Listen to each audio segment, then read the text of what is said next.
The full version of this book, Dragon Queen Scarlet Rain, is available for purchase in both ebook and paperback versions on Amazon.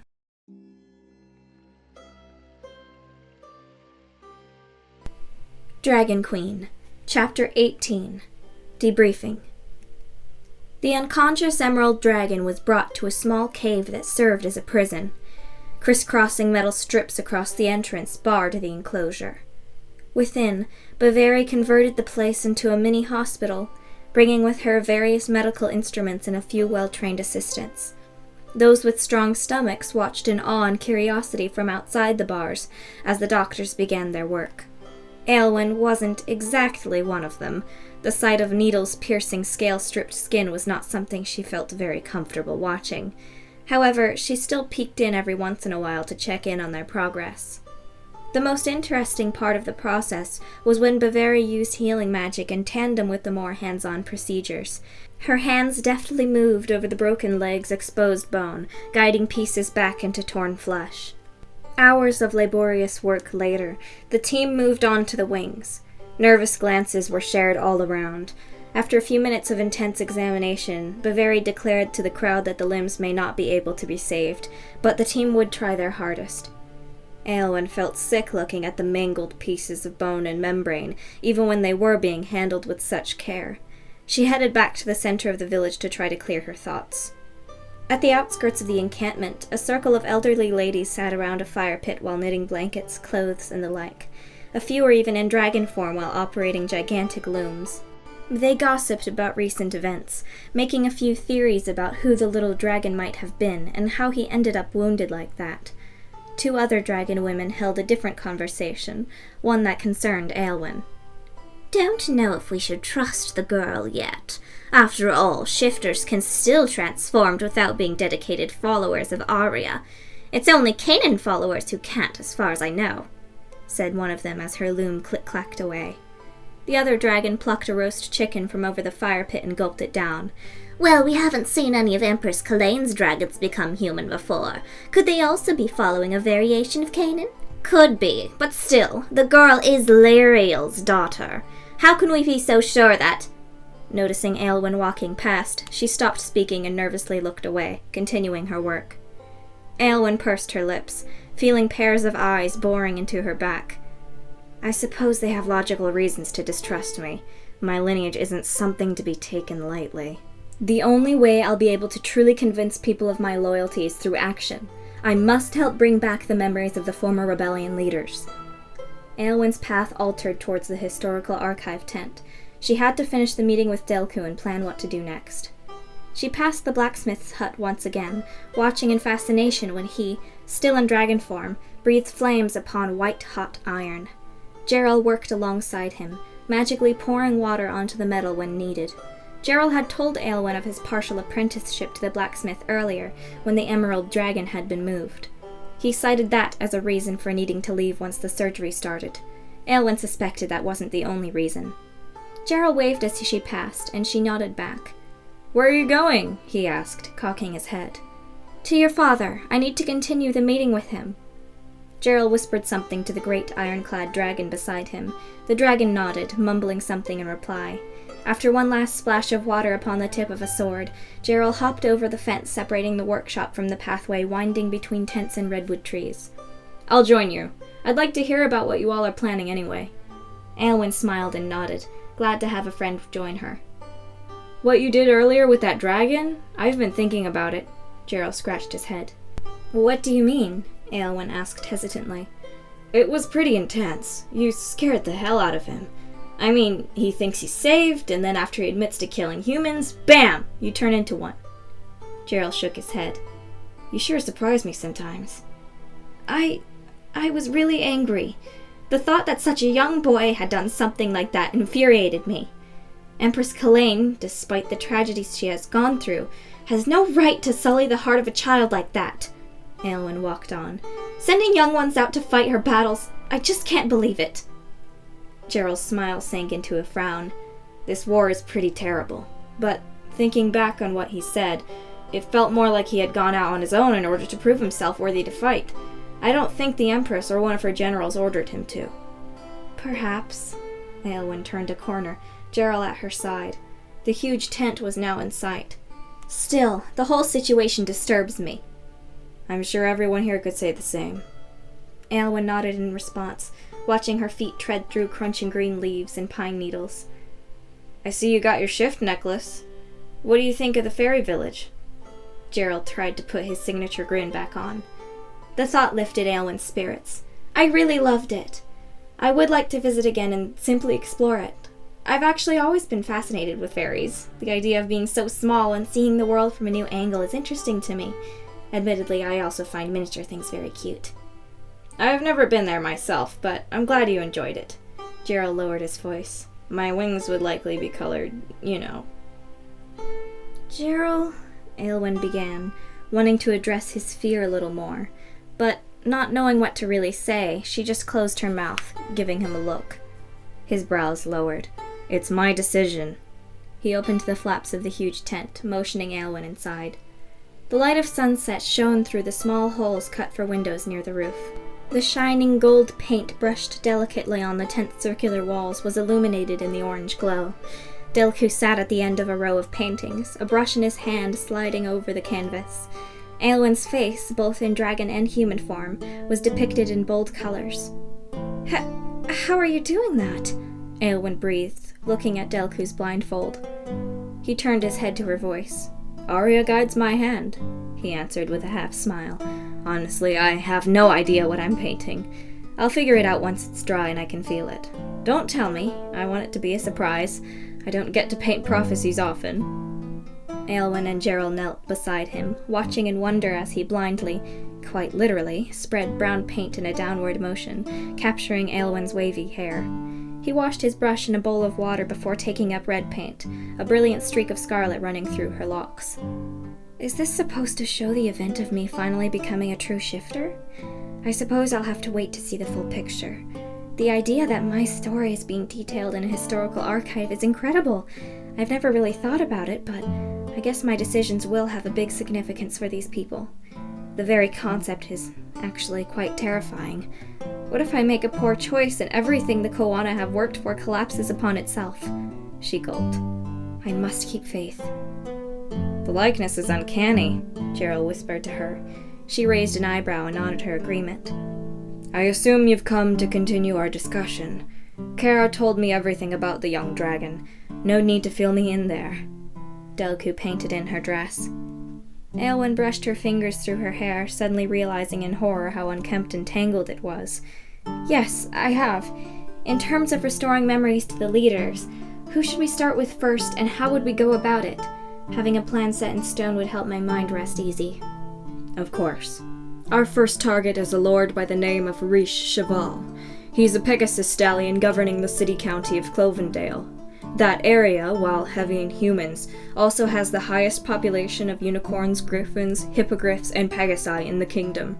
It is permeated by a high society culture, and, in other words, it's hoity-toityville, Jarrell interrupted. Aylwin knew most of this information already due to her lessons in geography. She didn't want to interrupt Delku, though, as his son had. She might as well use the refresher anyway. Delku gave a small sigh. I suppose you could say that. Anyway, after having his memories of the rebellion taken, Rish resumed his life as a lord. He is back to being quite loyal to the queen.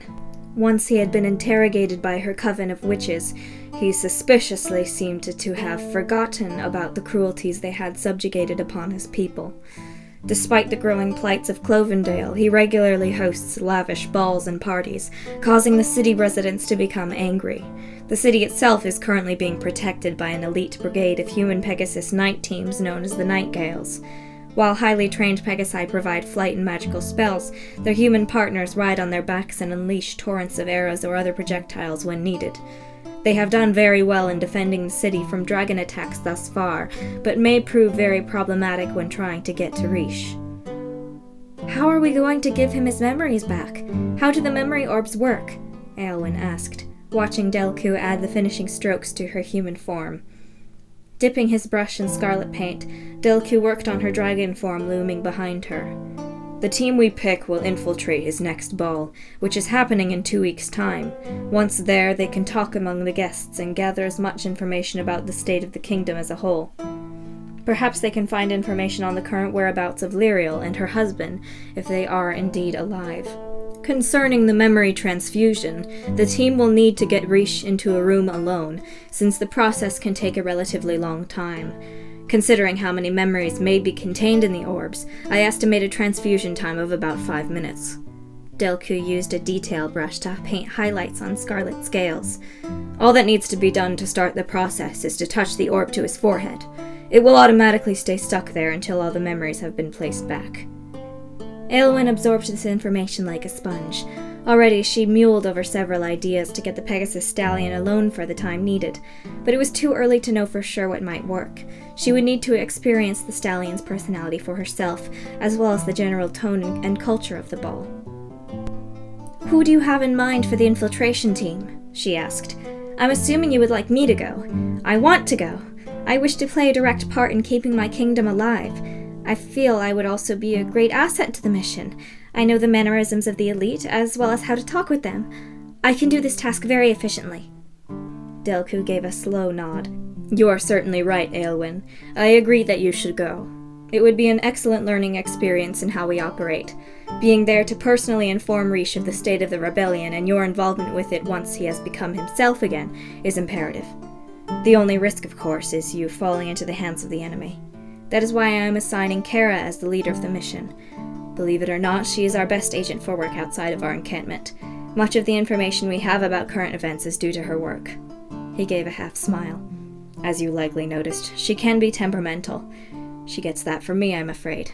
Just listen to her and you will be in safe hands." "I want to come too, Dad," Jarrell's voice piped out. "I would work great as a hunter, providing fresh food for everyone. Plus, I'm getting even more proficient in shield magic. Kara isn't." Delku's face darkened. "You ran away from home, Kotuya. You had us all extremely worried. We thought we'd lost you. Now you expect us to let you run off again?" His non-painting hand wrapped tightly around his cane. A web of cracks appeared under it. Jarrell hesitated, his eyes darting downward. Words seemed to form on his lips, but were quickly dashed away. A tense silence interrupted only by the sounds of brushstrokes permeated the tense expanse. "I understand you are angry, Mr.